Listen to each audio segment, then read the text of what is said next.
যিহেতু এটা আমি আপোনালোকে নিশ্চয় গম পাইছে যে শ্ৰীমন্ত শংকৰদেৱ সংঘ হৈছে উত্তৰ ভাৰতৰ সৰ্ববৃহৎ ধৰ্মীয় অনুষ্ঠান, বিভিন্ন জাতি জনগোষ্ঠীৰে পৰিপূৰ্ণ।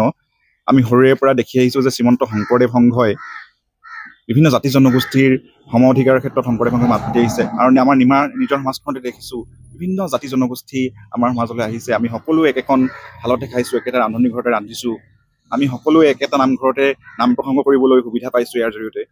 গতিকে যোৱা পৰহি যিটো আমি আমাৰ শ্ৰীমন্ত শংকৰদেৱ সংঘৰ ডিগবৈৰ আশে পাশে থকা প্ৰাথমিকসমূহৰ তৰফৰ পৰা আমি ডিগবৈ থানাত আমাৰ সংবিধান দাহন কৰা কাৰ্যৰ বিৰুদ্ধে আচৰণ কৰি এখন এজাহাৰ দিবলৈ গৈছিলোঁ। তাৰপিছত সংবাদ মাধ্যমৰ আগত দিয়া বক্তব্যত মই একচুৱেলি ইণ্টেনশ্যনলি কথাখিনি কোৱা নাছিলোঁ। মোৰ জানা অজানিতে বা মোৰ কিছু ভুল ভ্ৰান্তিত যদি মোৰ মুখৰ পৰা যদি কিবা উচ্চ বাক্য ওলাইছে বা কোনোবা জাতি জনগোষ্ঠীক আঘাত কৰাৰ ধৰণৰ কথা হৈছে, যদি সেই হৈছে তেনেহ'লে মই সকলোৰে ওচৰত ক্ষমা ভিক্ষা বিচাৰিছোঁ। আৰু সেইদিনাখন দিয়া বক্তব্যটো মই উঠাই লৈছোঁ বুলি ইয়াৰ জৰিয়তে ৰাইজক অৱগত কৰিছোঁ।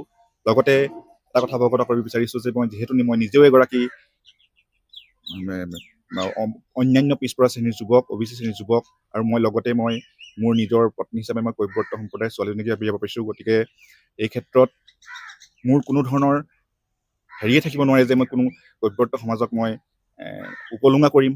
উপলুঙা কৰাৰ ধৃষ্টতা মোৰ নাই, বা তেওঁলোকক তুচ্ছতাচ্ছিল্য কৰা, কোনো জাতি জনগোষ্ঠীক তুচ্ছতাচ্ছিল্য কৰাৰ মানসিকতা মোৰ নাই।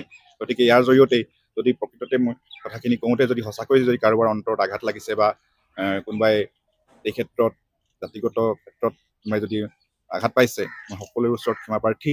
লগতে উক্ত দিনা আগবঢ়োৱা যিটো শব্দ বাক্যক লৈ কেনে বিতৰ্ক চলি আছে, সেই শব্দ বাক্যটো মই আজি ইয়াৰ জৰিয়তে উঠাই লৈছোঁ বুলি ৰাইজৰ জ্ঞাতাৰ্থে অৱগত কৰি সকলো দল সংগঠনৰ ওচৰত ক্ষমা বিচাৰিছোঁ। কৃষ্ণ।